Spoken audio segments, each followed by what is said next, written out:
Film की शुरुआत में कपल बहुत ही ज्यादा डरे हुए दिखाई दे रहे थे। आदमी घर के तमाम शीशे तोड़ रहा था मगर लास्ट वाला शीशा टूट ही नहीं पा रहा था। इसी दौरान इसमें से एक चुड़ैल बाहर आती है और इस आदमी को मार देती है। वहीं पर एक मिनी मॉन्स्टर भी अपीयर होता है और बेबी के फेस पर कट लगाता है। कुछ देर बाद जब औरत बेबी के रूम में वापस आती है तो वो देखती है कि इसका बच्चा मर चुका है और इसका जिस्म भी नीला पड़ चुका था, जिसका मतलब था इसे मरे काफी दिन गुजर चुके हैं। सीन यहाँ से कुछ माह बाद पर शिफ्ट होता है जहाँ पर हमें एक और कपल रिचल और जॉन दिखाए जाते हैं जो अपने नए पैदा होने वाले बच्चे के साथ घर में दाखिल होते हैं कि इसी दौरान एक कोरियर वाला इन्हें एक बहुत बड़ा बॉक्स देकर जाता है जिसमें काफी ज्यादा खिलौने और एक बुक थी जो कि इसकी बहन वेवन ने भेजा था, जिसका बच्चा फिल्म की शुरुआत में मर जाता है। रिचल इस बुक को खोलती है जिसमें किसी दूसरी जुबान में एक लोरी और साथ में इसकी म्यूजिकल धुन थी। रिचल को इस जुबान की समझ नहीं आती मगर जॉन इस जुबान को समझता था।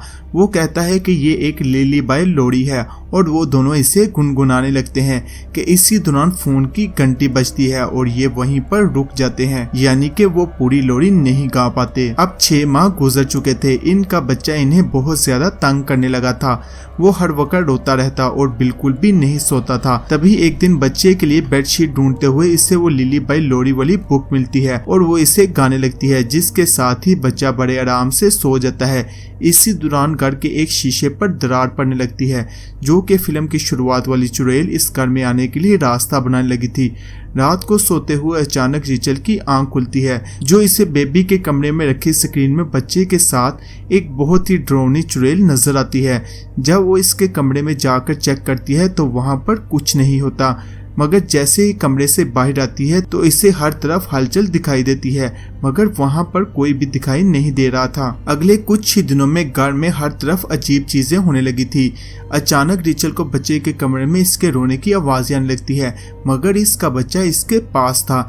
जब वो जाकर चेक करती है तो वहां पर कुछ नहीं होता, जबकि दिन ब दिन शीशे में दरारें ज्यादा से ज्यादा होने लगी थी और अब ये चुड़ैल घर के बाहर भी इनका पीछा करने लगी थी, जो कि स्टोर में खरीदारी करते हुए अचानक हर तरफ अंधेरा हो जाता है। रात को जॉन नहा रहा होता है कि इसकी बीवी इसके पास आती है मगर जॉन को शीशे में अपनी बीवी की जगह एक बहुत ही खौफनाक चुड़ैल दिखाई देती है और वो डरकर इसे बहुत जोर से धक्का देता है। अब जॉन भी समझ चुका था कि घर में जरूर कोई गड़बड़ है। रिचल डरकर घर से बाहर चली जाती है। इसका हस्बैंड काम से वापसी पर इसे घर के बाहर बैठा देखकर वजह पूछता है जो वो बताती है कि घर में कोई है। जॉन लोहे का रॉड लिए घर में दाखिल होता है। इसी दौरान इनका तोता इसके पास से उड़ता है जिसे जॉन रॉड से मार देता है। तोते के मरने पर जॉन को बहुत ही बुरा लगता है क्योंकि ये तोता कई सालों से इनके पास था। रिचल कहती है कि मुझे बहुत ज्यादा शर्मिंदगी है कि ये सब कुछ मेरी वजह से हुआ, जो कि मुझे इस घर में एक बहुत ही ज्यादा डरावनी चुड़ैल दिखाई देती है। जॉन इसके पास वो लोरी वाली किताब लाता और पूछता कि क्या वो औरत इस तरह की दिखाई देती है, जिस पर वो हाँ कहती है। जॉन कहता है ये औरत मुझे भी नहाते हुए दिखाई दी थी। रात को सोते हुए अचानक जॉन उठता है और कबाड़ वाली जगह पर वो किताब तलाश करने लगता है क्योंकि इसे इसमें से अपने बच्चे के रोने की आवाज आ रही थी जो इन दोनों ने इस किताब को फेंक दिया था और वो उसे उठाकर वापस कर ले आता है। नेक्स्ट डे जॉन अपने बच्चे को लेकर एक प्रीस्ट के पास जाता है जबकि रिचल अपनी बहन से मिलने मेंटल हॉस्पिटल जाती है, जहां पर प्रीस्ट और इसकी बहन इन दोनों को कहानी बताना शुरू होते हैं। वो बताते हैं कि दुनिया में सबसे पहले कपल एडम और ईव से पहले भी एक औरत हुआ करती थी जिसका नाम लिली था। वो बहुत ही ज्यादा खूबसूरत थी। एडम लिली को बुलाने के लिए लिलीबाई लोरी गाया करता था जिससे वो इसके पास आ जाया करती थी मगर ईव उसे बिल्कुल भी पसंद नहीं करती थी, इसीलिए वो जंगल में भेड़ियों के साथ रहने लगती है। कुछ अरसे बाद लिली के यहाँ बच्चे पैदा होते हैं जो इंसानों की तरह के बिल्कुल भी नहीं थे, बल्कि वो भेड़ियों और इंसानों के मिक्सचर से कुछ बहुत ही अजीब थे। मगर दूसरी तरफ एडम और ईव के बच्चे बहुत ही ज्यादा खूबसूरत थे। इसी वजह से लिली को इससे जलन होने लगती है और वो इन दोनों के बच्चे चुराने लगती है। एडम एक और लोरी बनाता है जिससे लिली इनके बच्चों से दूर रहती है और लिली को भी पहाड़ के अंदर बंद कर देता है। मगर लिली अपने जादू से इन दोनों लोरी को एक मंत्र में बदल देती है जिसे जब भी कोई गाता है तो वो इसके बच्चे लेने के लिए शीशे के जरिए इसके घर पहुंच जाती है। विवरण रिचल को कहती है कि अगर वो इसे यहाँ से ले जाए तो वो इसके बच्चे को बचाने में इसकी मदद कर सकती है। रिचल मान जाती है और इसे अपने साथ घर ले जाती है। जॉन घर पहुंच चुका था जहां वो देखता है कि घर के तमाम पानी पानी वाले नल खुले हुए हैं। वो बच्चे को बाहर रखकर वॉशरूम में नल बंद करने के लिए जाता है। इसी दौरान वहाँ बेबी मॉन्स्टर अपीयर होता है और इसके पास शीशे की बोतल फेंक देता है। जबकि जॉन जब नल बंद करने लगता है तो अचानक वॉशरूम का दरवाजा बंद हो जाता है और इसे वहां शीशे में उस चुड़ैल का अक्स दिखाई देता है। दूसरी तरफ बच्चा शीशे से अपने हाथ को कट लगाने ही वाला होता है कि इसी दौरान रिचल वहां पहुंच जाती है और इसे बचा लेती है। जॉन इसके साथ इसकी पागल बहन को देखकर बहुत गुस्सा होता है। रिचल कहती है कि वो यहाँ इनके बच्चे को चुड़ैल से बचाने के लिए आई है। जॉन कहता है वो औरत हमारे बच्चे को बचाएगी जिसने अपने हस्बैंड के बाद अपने बच्चे को 1 हफ्ते तक घर में छुपाए रखा। विवरण फौरन इन्हें घर के तमाम शीशों को कवर करने का कहती है क्योंकि वो चुड़ैल सिर्फ शीशे के जरिए ही हमारी दुनिया में आ सकती है। इसी दौरान जॉन को किसी प्रीस्ट का फोन आता है और वो फौरन इसे इसकी लोकेशन पर पहुंचने का कहता है।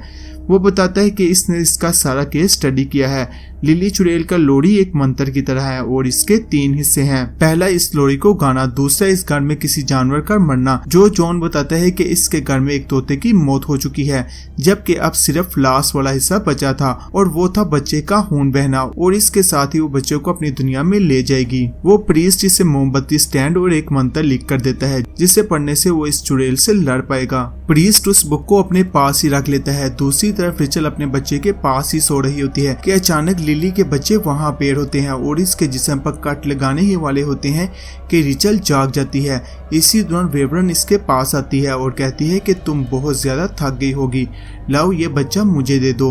मगर विवरण तो कुछ और ही करने लगी थी। वो घर के तमाम शीशों से कपड़ा हटा देती और बच्चे के हाथ पर भी सुई लगाती है जिससे इसका खून बहने लगता है। विवरण इसे ऐसा करते हुए देख लेती और पूछती है कि वो ऐसा क्यों कर रही है। वो बताती है कि इसका बच्चा लिली के पास अभी भी जिंदा है। जब वो इसके बच्चे को लेने के लिए आएगी तो वो इसका बच्चा इसे वापस कर देगी। इस बात पर रिचल को बहुत गुस्सा आता है और वो दोनों लड़ने लगती हैं। इसी दौरान लिली वहां आती है और इसके बच्चे को ले जाती है जबकि ये दोनों लड़ते लड़ते शीशे के जरिए लिली की दुनिया में पहुंच जाते हैं। जबकि दूसरी तरफ लिली घर वापस आते हुए जॉन पर हमला करके इसे मारने की भी कोशिश करती है जो वो बहुत मुश्किल से बच पाता है। घर पहुंचकर वो प्रीस्ट की दी हुई मोमबत्तियां जलाकर मंत्र पढ़ने लगता है जिससे डरकर लिली वहां से भाग जाती है। दूसरी तरफ विवरण रिचल को कहती है कि वो अपने बच्चे को आवाज दे। जैसे ही वो आवाज देती है तो इसे अपने बच्चे के रोने की आवाज आने लगती है। वो इस आवाज का पीछा करती हुई बच्चे तक पहुंच जाती है। जैसे ही वो बच्चे को उठाती है तो लिली वहां पहुंच जाती है। विवरण इसे बच्चा लेकर यहाँ से भागने का कहती है और खुद इस पर हमला कर देती है मगर लिली विवरण को मार देती है। रिचल बच्चे को लेकर वापस अपनी दुनिया में आने के लिए रास्ता तलाश करने लगती है। तभी इसे अपने हस्बैंड की आवाजें आने लगती है जो कि दूसरी साइड पर मंत्र पढ़कर इसकी मदद कर रहा था। तभी वो शीशे के जरिए वापस अपनी दुनिया में आ जाती है जो कि लिली भी इसके पीछे आ जाती है। जो ये दोनों इकट्ठे मंत्र पढ़कर इसे वापस इसकी दुनिया में भेज देते हैं। अब बिन को लग रहा था कि सब कुछ ठीक है मगर ऐसा नहीं था। वो अपना बच्चा लाने की बजाय विवरण का बच्चा ले आए थे जबकि इनका बच्चा अभी भी लिली के पास था।